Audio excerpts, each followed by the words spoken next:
Welcome back to Universal Voice. I hope you guys are staying safe and doing well. And today I am once again joined by the three individuals with whom the journey technically of Universal Devils started.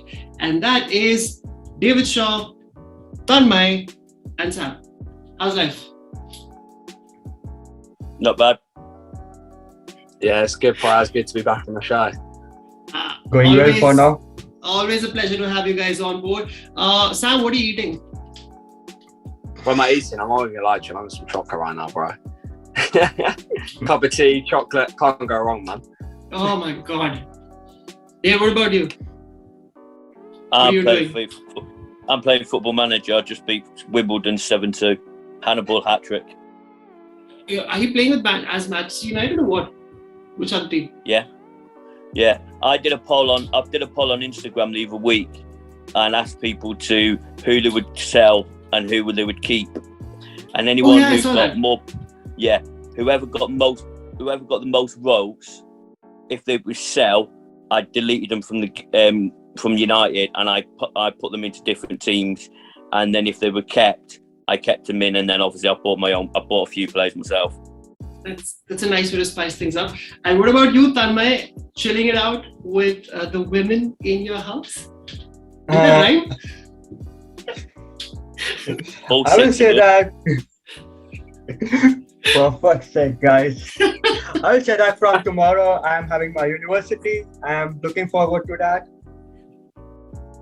Okay, we're gonna keep it at that. You're not gonna dig into any secrets.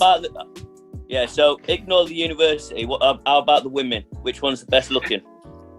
Oh, I hope they don't watch this. By the way, for anyone who doesn't understand right now what's happening, Tanmay lives with 6 different women and none of them are related to him. I'm not kidding. He's the luckiest individual. Yes. Yeah. So anyways, no, you're saying something, David? I was just asking if it was a 1-room flat. Oh. No, it's not 1-room flat. It's an apartment kind of. So all of us have our own room, but common living room and kitchen. Breakfast? I think you should just all have one bedroom. Wow, that would be amazing. you suggest that. You suggest that, mate. Go on. You know you want it. And then next day, I will be out of this room. Before Tanmay gets kicked out of his house, university, and that country, let's get on to the main topic. And of course, the main topic is not as exciting. We're going to talk about Manchester United and the amazing form that we are on, that we couldn't even win a game that we were winning till the 70th minute. And so let's probably start on that. David, Aston Villa 2, Manchester United 2. What are your thoughts, man? I didn't see the game, so I can't really comment, but I'm disappointed with the result. No team should ever be 2-0 up and not win the game. It doesn't matter if you're 2-0 up after 5 minutes, in my opinion. So I can't really comment on the game, didn't really see it. I've only seen highlights. What I saw, Bruno was decent. De Gea was De Gea, simple as world class. 2 sloppy mistakes for the goal. Not De Gea's fault. And Ralph was just boring old Ralph, done nothing for us. And you can call him Wreck-It Ralph because at the moment he's wrecking United. We're going to get to that. We're actually going to get to that because there's something that I want to talk about when it comes to Ralph Rangnick. Tanmay, your thoughts, man? So the first half was actually decent. We played well. But in the second half, we were totally opposite. We were fucking awful. And it was disaster to see Manchester United playing like that. At 68th minute, 65th minute, you could literally see a few of the United players were fucking tired. They were like, fuck it, man, I can't run. And that was the time when we should have made substitution. But where the fuck? We are fucking Manchester United. We love to make substitution in the last 5 minutes. We shouldn't have mentioned the women. All you can talk about or think about is... That's all he's talking about. So, you know what, Tanmay, I understand where the frustration is coming from, and because, like even David mentioned, that you cannot draw that game. Forget losing. You cannot draw a game where you're 2-0 up. You just can't. Sam, Tanmay summed up pretty well. The first half was good attacking football. We were good in the final third. Bruno had a good game. The fullbacks were really good attacking wise. We won't talk about that defensively. I'll go into that in the second half. Greenwood actually played a solid game. Alanga played a solid game. First game since Wolves that he started. But then the second half, I think Tanmay, as he said, the players just got tired and the intensity dropped off, and we almost just didn't look interested. And because Rangnick didn't make the subs, I'm not going to blame him though, because I think it's the players. Like, you play for Manchester United, you should be able to run 90 minutes and keep the intensity up. Come on, man. But because subs weren't made, the players can keep up to the intensity. We lost the game with throwaway, which was really annoying. Hold the thought. Guys, I'm going to ask you just one question. And according to that, just give me one-word answers and then we're going to dig into it. All right? So, the last result, 2-2. How do you weigh up the balance of the blame for not winning that game? How much do you think the manager was, it was because of the manager, and how much do you think it was because of the players? And you could give me a ratio of 60-40 or 30-70, however you want to do it. David? 69-31. 69 for the manager, I'm assuming? Yeah. All right. Tanmay? 60 to the manager, 40 to the players. Sam? I think 60 to the players, 40 to the manager. Okay, fair enough. So now the next question that I wanted to ask you guys, because I wanted to just gauge where you guys are at. It's been about 5 to 6 weeks that Ralph has been in charge now. And it's not an easy ride, of course. Manchester United was already in a mess before, and it was not going to be easy, definitely, but we all had a certain degree of hopes when he came in. How much do you think at this moment, I'm not saying that it's going to be the same till the end of the season, but right now, as you see it, what do you think about Ralph, and do you see this situation getting salvaged by him as an interim manager? David? Simple 2-word, Ralph out. You're actually going to say that right now? Yeah. He's shown me nothing. He's shown me nothing to show that he's good enough at United. Yeah, United are in. When he came, United were in a bit of a bad spot. But who's the hardest team that we've actually faced under him? Everyone. Well, on paper then. I'm trying to think. I mean, Palace should have won. Norwich should have won. Villa should have won. Newcastle definitely should have won. I mean, the only thing I'll give about that Newcastle game, I don't want to go back too much, is we hadn't played in about 3 weeks, so he wasn't exactly match fit. But I'll give him credit for that. So, David, you're saying that you're actually saying that I've seen enough, and I don't think he can take us to even top 4. I'm not saying that he's completely responsible for it, but he cannot do the job. That's what you're saying? Ralph out, Ollie in, or Carrick in. Nope. Okay, wait, hold that thought. Tanmay. Okay, so Rangnick knows football. We call him professor, but thing is that from last 10 years, he hasn't worked as a proper manager. So, and also, if you look into his CV, he hasn't worked at a big club like Manchester United. And we were already a mess when he came in. So it's always a challenge for a manager to fix the squad in such short period of time. We can witness the kind of football Rangnick wants the players to play. But already many of our players are out of form. We are not having that kind of fitness to play Rangnick's philosophy of football. And we can literally witness on the pitch against Aston Villa. For 45-60 minutes, we played proper football, the way that Rangnick wanted us to play. But after that, our players got tired because we don't have match fitness to play gegenpress for 90 minutes.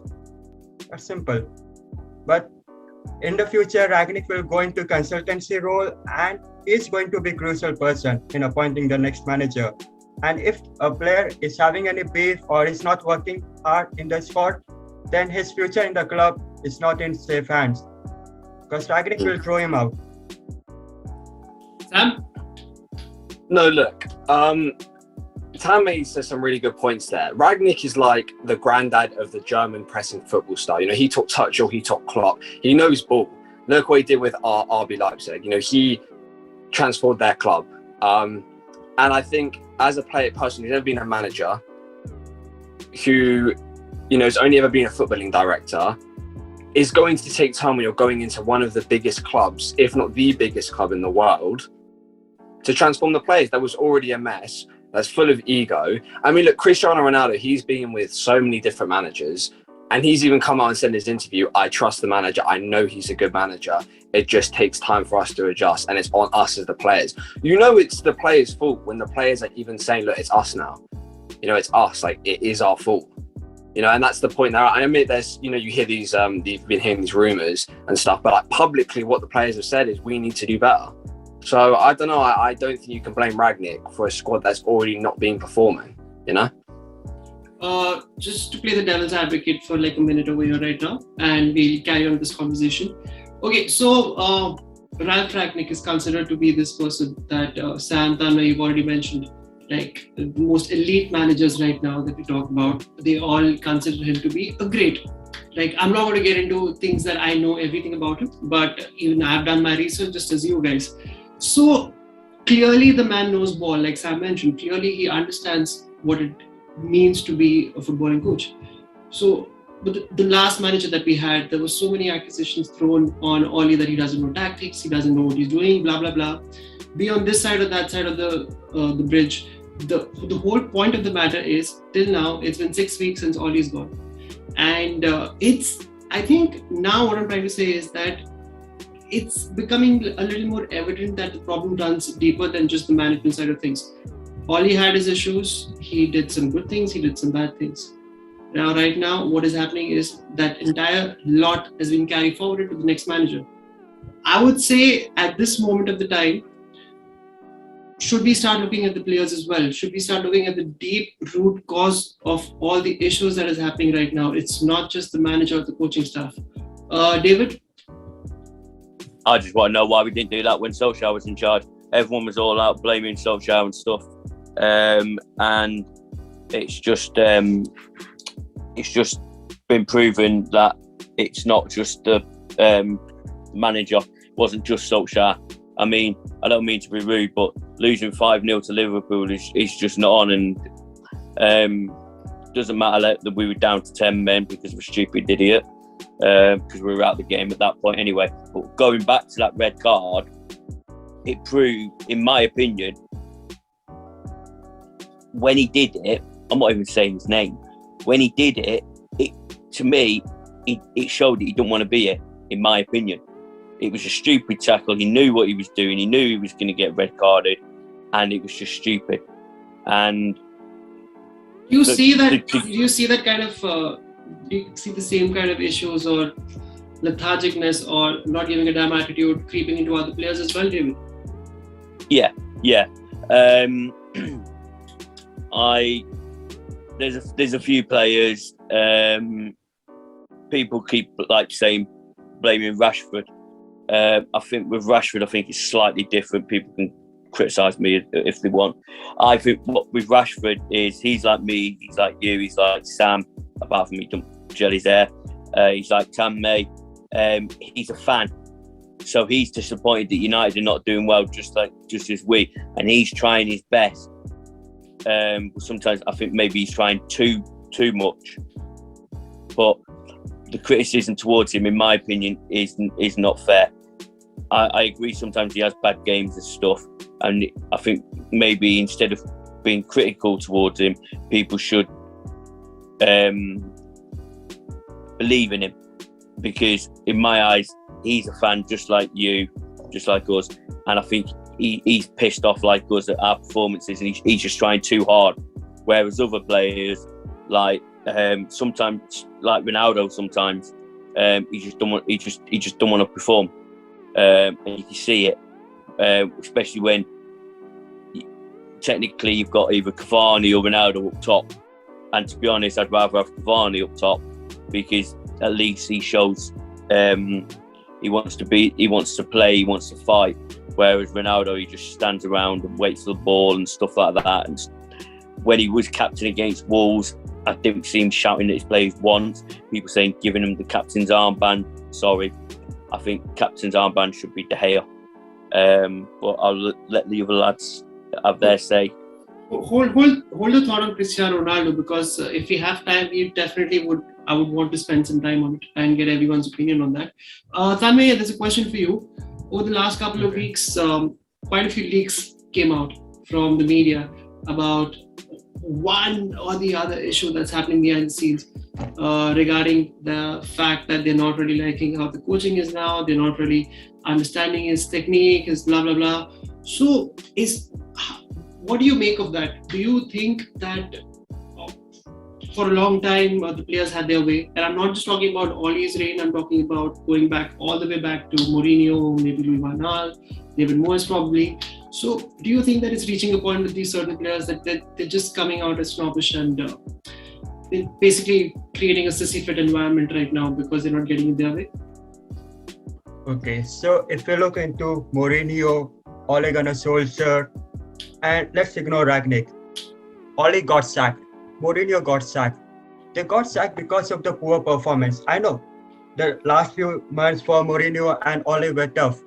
But also we should look into Manchester United players. These were the players because of whom the previous managers got sacked, and they are still in the club.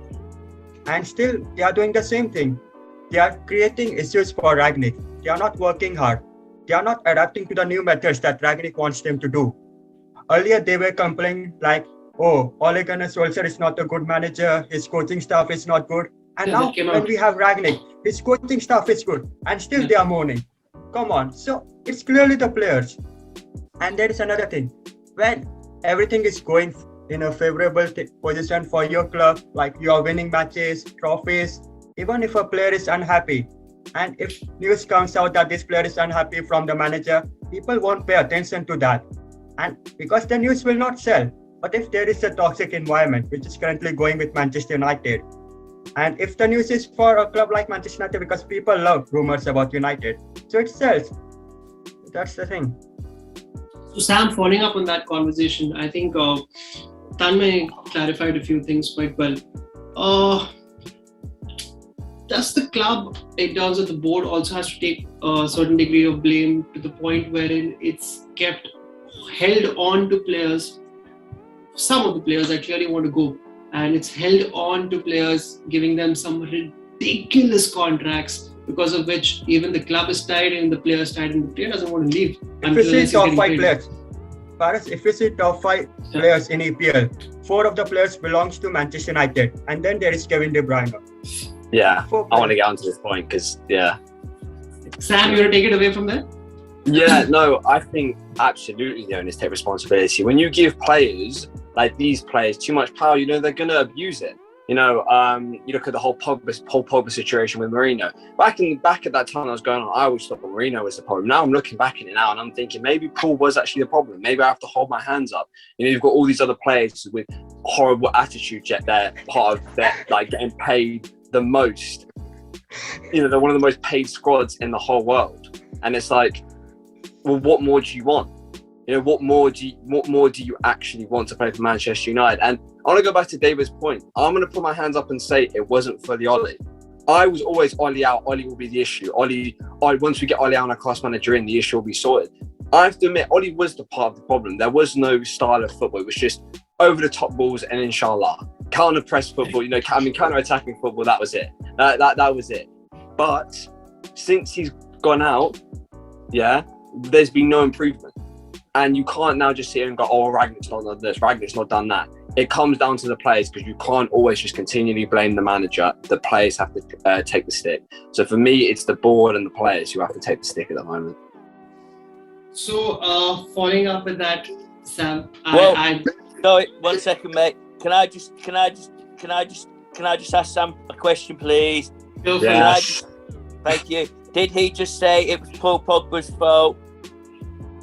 I think it may have been David. Maybe, he said maybe. Maybe. You're only getting maybe, man. You're only getting maybe. That's more than I've got in the past. Thank you. Thank you. I think you made David's day today, Sam. And I just want to ask Sam one more question.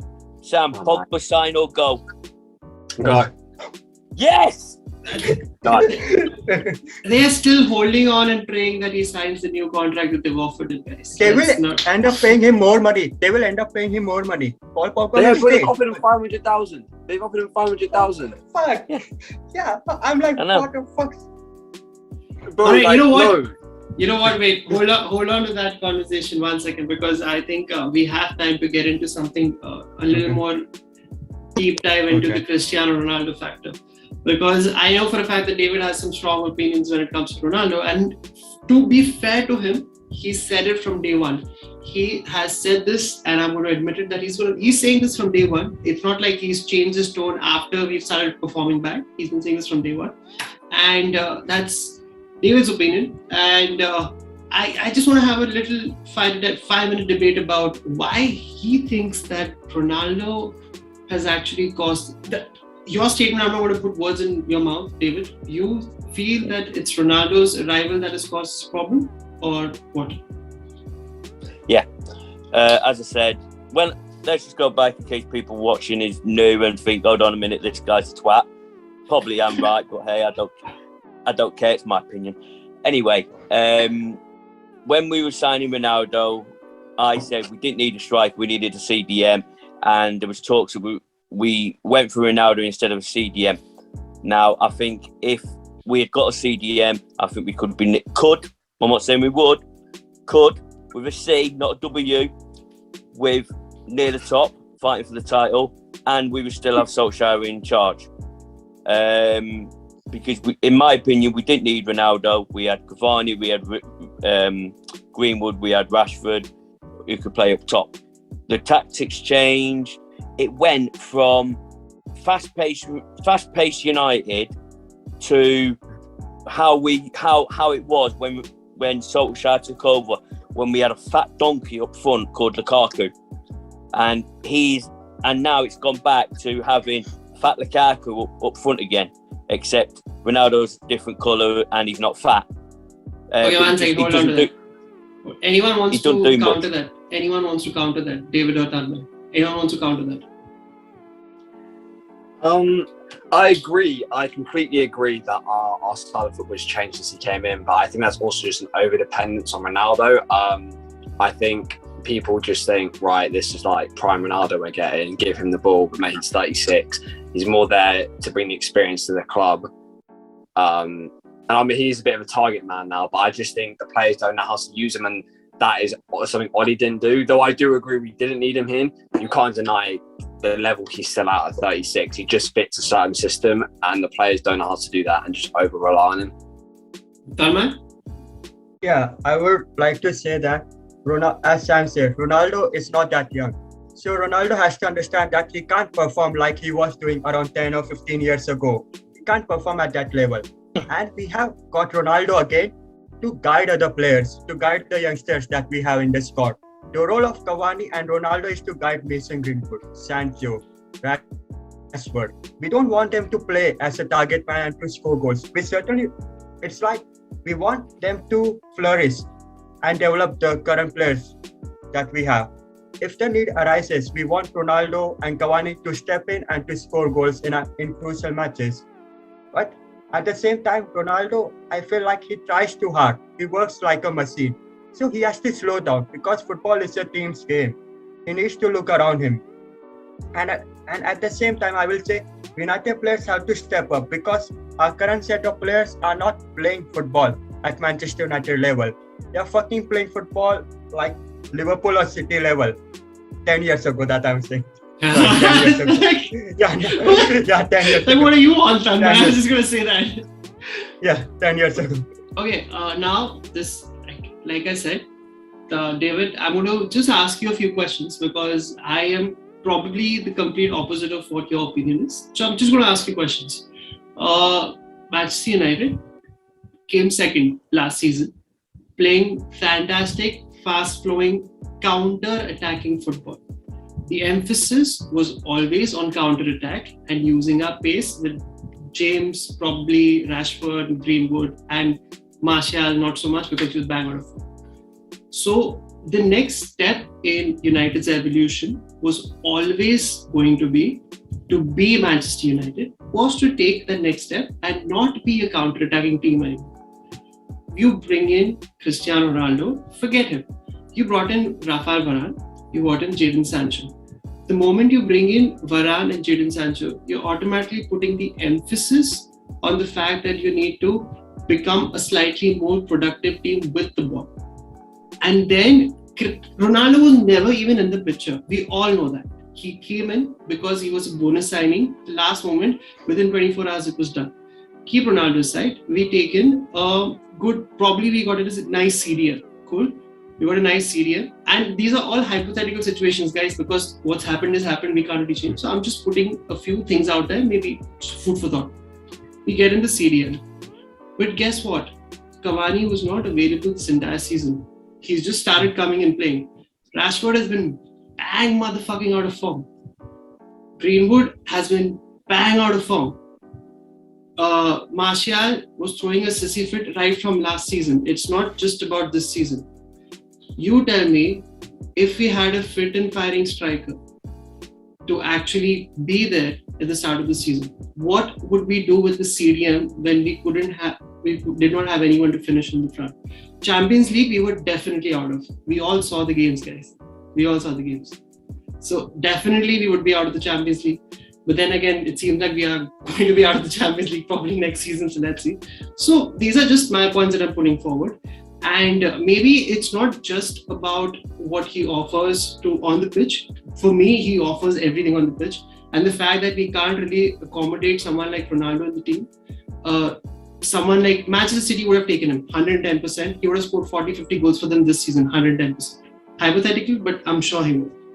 So the fact that Oli couldn't adapt, Oli wanted him. Just to let you guys know, he was more than happy to have him. Oli wanted him. Mourinho did not want him that time. We did not sign Ronaldo when he went to Juventus. Oli wanted him. That's why we signed him, first and foremost. Oli and his coaching staff could not adapt to having Ronaldo, could not adapt to getting Jadon Sancho on board, could not adapt to changing the style of play to a more on-the-ball kind of attacking play, because our team was made for a counter-attacking team. So this is, Ronaldo might be creating an issue right now, and it might be pinching certain egos in a dressing room because it's Ronaldo, and these fuckers can't even go and tie his shoelaces because they're nothing compared to him, to be very honest. So that's the other side of the argument. Maybe he has caused issues, 110% clearly he has caused issues, but it says more about our squad and our team and our coaching than Cristiano Ronaldo himself.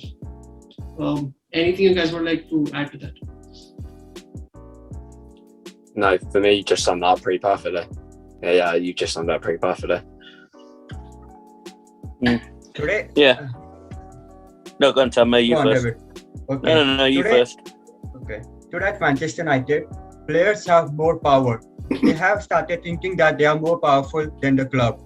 It happened with us in the past with Roy Keane, Ruud, David Beckham. But at that time, Sir Alex Ferguson was there. And he was like, get the fuck out of my club. But today, we don't have that kind of figure in the dressing room or in the club. Today, everyone in the club is like, okay, this guy is showing tantrums. Okay, we will offer him and not signing contract. Okay, it's fine. We will wait and we will go and meet his demand. If it's asking 300k or for 500k, okay, let's give him 500k. That's the situation. Because the players know that United will, at the end, will go and give whatever they want. David, do you think that we can salvage something out of this season so far? Can we probably get a good run going in the cups or get something good out of this season? If Pogba went, that'd be a good season. Oh, he's going definitely. Hopefully. Yeah, he's going. But no, I don't. Personally, I think the league's gone. We may scrape top 4, but I don't think I don't know. FA Cup, it's always a chance. It's a one-off game, and it's the same with the Champions League. The Champions League, I think this season would have actually suited Solskjaer in the knockout stages. That makes sense. Because that does. We always, like you say, he was a counter-attacking team. This season in the knockout stages, there's no away goals whatsoever.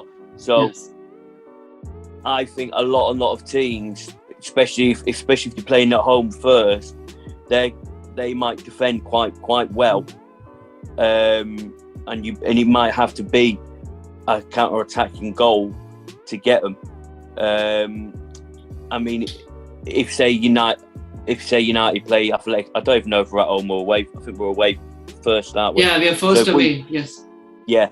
So if we play in Madrid and we get a 1-0, it's not any different than playing at home 1-0, because there's no away goal. But I think that some teams may be happy, may not mind conceding at home anymore, but I still think that they might defend a bit more, even more now than they did previously. Champions League's possible. I'm not going to say it's not, because like I say, it's over 2 games. Anything can happen in them 2 games. Doesn't matter if we play City, Liverpool, Juventus. To be honest, Juventus are poor. I don't think they'll do much. I think the teams to look out for are probably Liverpool and City, possibly PSG. But they've got their weaknesses. They've just got team bunch of egos bigger than United. Sounds familiar. Yeah, so I think if we got someone like Barcelona, Real Madrid, Juventus, then I think we could beat them. Add Bayern Munich to the team that definitely. are good to beat. So them, I think the top 3 would be City, Liverpool, Munich. But it won't bother me if we got Barcelona, Real Madrid, because of I just don't think they're as good. No, Barcelona's not even in it. No, fuck yes. No. Barcelona is the Europa League. There you go. Europa League, mate. Yeah, there you go, Steve. We will be there next season. We will be there. Yeah. Edit that bit out. Edit that out. Yeah. I do think we could salvage. I do think we could salvage something in the cups. The league, I think it's gone. I think Ralph's shown that he can't beat small clubs, and personally, maybe he can only beat big clubs. Yeah. So I'm thinking maybe Ralph's better maybe against bigger clubs, and we've got City, Liverpool, Chelsea left, I think, in the league. So technically, in the cups, give us Liverpool, give us City, give us the big clubs in, and you never know. He may do it against the big clubs, but give us small clubs, I don't think he will. And going back to what Tam may say about he's a professor. At the moment, he's only shown that he's fucking Professor Plum at the moment. Okay, guys, last 3 minutes remaining. Tanmay, quickly, your thoughts. The season is already gone for us. We will finish mid-table because top 4 is gone. The way we are playing, it's fucking embarrassing. We can't finish in top 4. If any miracle happens, like the Bruno Fernandes signing which happened last time, then we can salvage something. Otherwise, the season is gone for us. And when it comes to FA Cup and Champions League, it's all about luck, I will say. And currently, luck is not in our favor. So, Sam, are you going to depress me as Tanmay did? Give me some hope. Do you know what? Yeah, I think there's a chance we might turn it around a little bit in the PL. Maybe make top 4, hopefully. Hopefully, man. I could see us doing alright in the FA Cup. Champions League, I don't see us doing well. I don't think we'll win anything. I think we might scrape top 4, and that's the best we'll get. Yeah. Guys, the time has literally flown by, and unfortunately, we have not more than 2 minutes left. So I think we should wrap it up over here, and we're going to pick it up in the next few days once again, definitely, because this was fantastic. Thank you so much for coming on. And thank you, David. Thank you, Tanmay. Thank you, Sam. And I'll be seeing every single one of you soon. No problem. Yeah, thanks for having us on, Perez. I really enjoyed this one. This was fun. Sam, I've got to say congratulations to Sam for not messing with his hair. He did do it No, once. stop. He did do You're it never going to once. let me live this down, are you? You're never going to let me live this down. Hey, don't worry, mate. I'm not going to let you. There we go. There it is. Yeah, man, it's the end of the episode. I don't care Yeah, anymore. see. Come on. I'm going to zoom into that and end it over there. All right, guys. Guys, thank you for watching. And even you guys can get involved with this channel.